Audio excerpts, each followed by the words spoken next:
I'm Dr. T, and welcome to my desktop. So this is PHET's gas simulator. This is one that I'm really happy they have moved over to HTML5. All of their stuff was originally coded in Java and Flash, which of course, as you know, are basically dead now. And so moving this over to HTML5 means it will, persist for at least a good long time. And with this, I want to start explaining gases. Unfortunately, they got rid of their little crash test dummy guy. It was a little bit cuter in the Java version. Okay, so I'm going to start putting in some gas particles here. And with these, I'm going to kind of describe the kinetic molecular theory of gases. So let's see, there were some blue ones, and let's add some red ones. I think the red ones are lightweight ones. Yeah, they're littler. Okay, so with gases, there are basically four key properties. So the first one is kind of the simplest one, and that's going to be moles, or the amount of gas. This is given the abbreviation N. Sometimes N sub A is used. That's probably the most proper one, but usually most people just put N. Lowercase n is usually normal for that variable. And that's literally how many gas particles there are. In theory, you could use any number you would want. You could actually count them. You could put dozens. But any sane person is going to be using moles. So how many moles of gas particles you have? And that's, it's exactly what you think it is. It's how many of the individual particles you have. Because more of them in there, the more it's going to have an effect. Okay, the next property is volume. Now, this is the difference, or this becomes a distinction between what we call real and ideal gases. Real gases are taking things a little bit more complicated, where ideal gases, we're going to make a couple of assumptions. So for an ideal gas, we would say the volume is the volume of the entire container. In reality, a real gas, which is what's describing the gases all around us, or really every gas, it is actually the volume of the container that's not filled with the particles. So basically all the black space, not the red and purple space that's taken up by the balls. Now, for most gases, the volume that the gas particles take up is really little. So the difference between the total volume of the container and the volume of the container that's empty space that the gas particles are traveling through isn't enough to worry about. So normally we just ignore them. And thus we normally deal with ideal gases, because under normal conditions, gases usually are pretty close. Those assumptions are good enough. But if I've got a lot of particles bouncing around here, and I got a ton of them just bouncing in here, then that assumption that the volume that's open is the same as the volume of the container is no longer particularly valid. So under those circumstances, I have to make that adjustment. I'm not going to go into how you make that adjustment. I'll let you look that one up. It's annoying. It's not bad, it's just annoying. Okay, so next property that we want to look at, and that is, well, how fast are they moving? How fast are they bouncing around? That is going to be temperature. So the classic temperature is describing an imperfect description, or I should say, my definition of temperature is imperfect, but it definitely works pretty well. It's an oversimplification. And that is, temperature is a description of the average kinetic energy of the molecules. So as these are bouncing around, whatever they are, atoms, molecules, or the like, notice how the blue ones, the ones that are bigger, they're moving slower. Kinetic energy is 1/2 equals mv squared. Well, more m, less v. And it's an average, because you notice how some of them are, like that guy's not moving that fast, that one's trucking it. You're always going to have this blend of fast-moving ones and slow-moving ones. And this blend is actually going to be important later on when we talk about kinetics, or the rate of reactions. But with these guys, we're kind of looking at just kind of the average, what's going on. Okay, so we've got how many of these things we have, how much area do we have, or I should say volume do we have for them to bounce around in, how much are they bouncing, and then the last one is pressure. And this is one that's much more unique to gases. It's not unique to gases, but it's one where we think about it usually in terms of gases. And when it comes to pressure, what you are dealing with is how much force is being exerted on the sides of the container, or anything in the container. And the reason it's exerting force is, you see they're hitting the sides of the container. So like that, boom, that bounced off. If you get hit by a tennis ball, you're going to feel it. And if you get hit by thousands and thousands of tennis balls, they're going to push you. And that's exactly what's happening with these gas particles. They're pushing on all the sides of the container. And that push is a pressure. Now, pressures have a couple of different units. We can measure them in ATM like is currently being described here. ATM is kind of looking at the average pressure at sea level on Earth. It's one of those that's been arbitrarily defined, so it's not like it fluctuates with a cloud moving over or anything. So 1 atmosphere is basically what you're normally used to at sea level. A little bit less if you go up a mountain, that kind of stuff. 2 atmospheres would be twice that, or I believe from my scuba diving days, which was a long time ago, that's what you experience under about 15 feet of water. Maybe it's 10 feet. I'll put a note somewhere. Anyways, now that would be atmospheres. There's a couple other ways to measure them. Let's see if I've got choices on here. Okay, so it only gives me 2 choices. One of the other choices, the other one it's giving me is kilopascals. A pascal is a way of looking at pressure where it says, okay, if force being exerted over an area, well, that's how much force and how much area. So we could say, okay, let's say my area is in a square meter, which is, you know, like that. Pretty big. And the force is going to be in newtons. Now, for reference, newtons are really light. If you've got, say, a textbook, if it weighs a kilogram, the force that it's exerting on your hands while you're holding it is not quite 10 newtons. A newton isn't much, especially when you spread it out over a square meter. So typically pascals are ones where we don't use pascals, we use kilopascals. An atmosphere is going to be a smidgen over 101 kilopascals. Alternatively, you could use inches and pounds, and that gives you PSIs. In science, we don't really use PSIs much, but you know that's what your tires are measured in. Atmosphere is, I think, 14.7 PSI. Now, there's another approach, and I wish I could simulate it with this particular simulator, but I don't think I can. In which case, you could, say, take a liquid, you put a vacuum on the top end of a straw, and then you have the liquid, you know, in a pool of more liquid. And the way a straw works is that, you know, you're not pulling it into your mouth, it's being pushed. So you've got your Slurpee. I should have got a cup with a straw in it. Anyways, you've got your, you know, your cup, you've got your beverage in there, and you reduce the pressure in your mouth. That's what you're doing when you're sucking. And so you're going to reduce the pressure in your mouth. So then there is a difference between there's more pressure outside than in your mouth, and then that pressure is going to push down on the liquid and push it up into your mouth.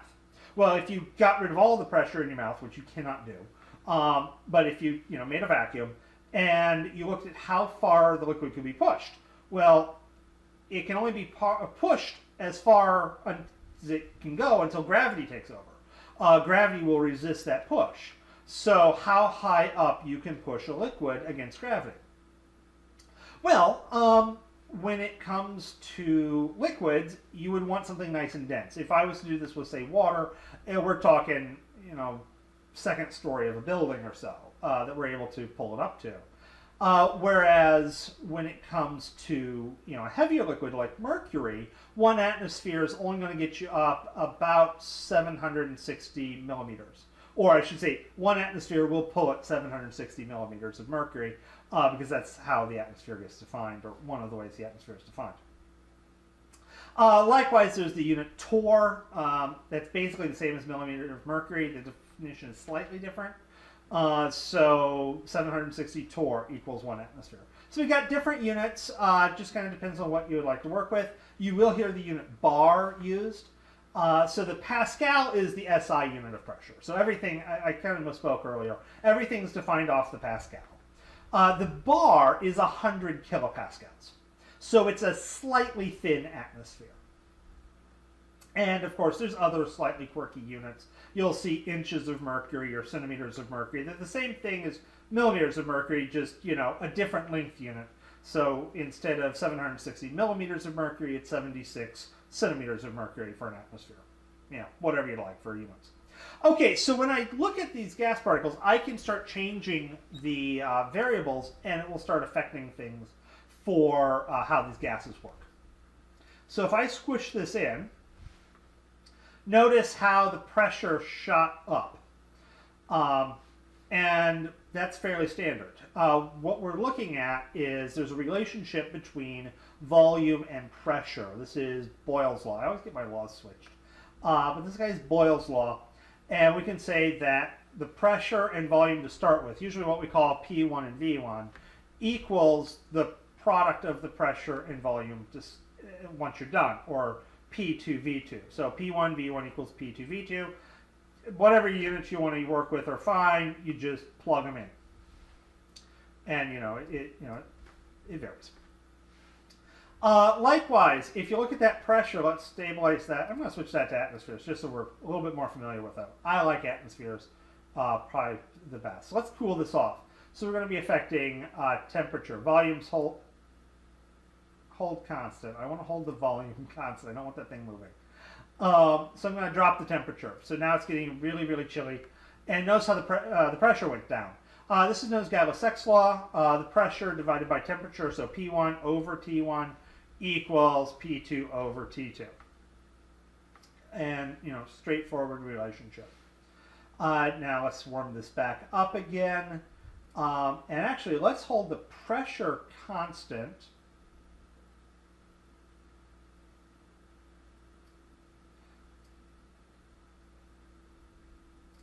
Okay, I'm getting an error. But let's hold the pressure constant, and I'm going to cool this off. Notice how it's shrinking? So pressure and temperature are related, but so is volume and temperature if pressure is staying the same. Okay. In the old days, it would just blow up. It was so much fun in the old days. So I do have a couple of critiques for the new one. But, yeah. This is called Charles' law. So the volume is related to temperature, so V1 over T1 equals V2 over T2. Like anything algebraic, if you know 3 of the 4, you plug them in and solve for the 4th one. Now, together, you can actually start combining them. There is actually one more of these. Let's hold that one constant. Let's see what it does. Error message. But you notice how it expanded. If I add more stuff to it, then volume's going to change. So N is the amount of stuff I have. So V1 over N1 equals V2 over N2, and that's Avogadro's. Yeah. There's an unnamed gas law where it's P over V. But yeah, so we can take these and we actually combine them together into what we call the combined gas law. And that's what we quite often use. And that's going to be P1 V1 over T1 N1. And I put the N there. Most books you won't see the N for combined gas law, but it fits very, very nicely there. So P1 V1 over T1 N1 equals P2 V2 over T2 N2. Try saying that 20 times fast. That's combined gas law. If you know anything in there, if you know 7 of the 8 things, then you plug them in, solve for the 8th one. But the beauty of combined gas law is that, let's say I don't know what the temperature or the moles are. I only know the pressure, the initial volume, and then the final volume. Well, I know the temperature didn't change, so T1 equals T2. Assuming I know that the temperature didn't change. If it changed and I don't know what it is, I'm up a creek. But if it doesn't change, then I can simply cancel them out because they're the same thing on opposite sides of the equal sign. They can just go away. So now I can take my combined gas law and convert it into Boyle's law. So I actually have no reason to memorize the named gas laws. All I need is combined gas law. And then I simply strike out the parts that are the same on both sides because for whatever reason, I know they didn't change. And of course, if they did change, then I got to plug them in. Now, another feature you can do with this is if you go for that combined gas law, if you're using it normally, you can use any units you want, as long as they're the same for, the 1 and the 2. Certain spots have units that, this is the only one anyone ever uses, like moles. And actually, I should back up and qualify that statement. You can use any unit you want as long as it meets a certain qualification. And that qualification is going to be for your temperature. So I can use Kelvin, and I can use Rankine. No one uses Rankine. What's unique about these properties, or what's unique about these two units, is that they are absolute scales. Notice how we're down to 43 Kelvin here. This would be negative 230 degrees Celsius. If I tried to put in negative 233 degrees Celsius, I would get absolutely bonkers data. If I try to plug in, minus 233 degrees Celsius and look at what my volume was, all of a sudden I have negative volume. what? There's no negative volume. And that's because Celsius is a relative scale. So I can't use Celsius or Fahrenheit because they're relative scales. There can't be a zero temperature. There is a zero temperature. That's absolute zero. The ideal gas law has broken down completely once you get anywhere near this. And there definitely can be no negative temperatures. And there is no negative temperature when you're using an absolute scale. Yeah, so I have to use Kelvin or Rankine. No one uses Rankine. That's Rankine is to Fahrenheit what Kelvin is to Celsius. And if you're not used to working with Kelvin, the conversion factor is Kelvin equals Celsius plus 273.15. So simply add 273.15 to your Celsius, you've got Kelvin. Okay, now if I've got my ideal gas law, I can use any unit of volume I want, any unit of pressure I want. I basically have to use Kelvin, and I mean, I could use any unit of how many of them that I have, but like moles is the only unit that makes a lick of sense. But what I could do is I could, instead of having P1V1 equals P2V2, what you realize is that for any particular substance, that is actually a constant. So you take those units, and it doesn't matter what your substance is, it's always going to be held to a constant. Those numbers will always produce the same product. Yeah. And that is called R, the gas constant. And you can look that up. Now, when you're working with a gas constant, you have to make sure your units match those of the gas constant. So your gas constant are going to have a pressure unit, a volume unit. It'll have a temperature unit, which will be Kelvin. And it will have an amount unit, which will be moles. And so you have to make sure your units match the gas constant you're using. If they don't match, you have to convert one of your units or go get a gas constant that matches. Wikipedia has a nice page. I like their older page. It had many more gas constances. But you can look those up, textbook, websites, etc. They're fairly readily available. So use whatever works for you. Now, the reason you would use this is because now you have PV over Tn equals R. There's no before and after, it's just now. So I don't have to look at a change. I can do PV over Tr equal PV over Tn equals R. By the way, the reason I messed that one up is that's not the format you normally use it with. That's the way I like to introduce it because that's kind of where it comes from. But normally we reformat it so there's no weird fraction bar, and we will do PV equals nRT. So we have 4 variables and a constant. As long as you know 3, then you can plug and chug for the other one. Now, once again, this is an ideal gas law.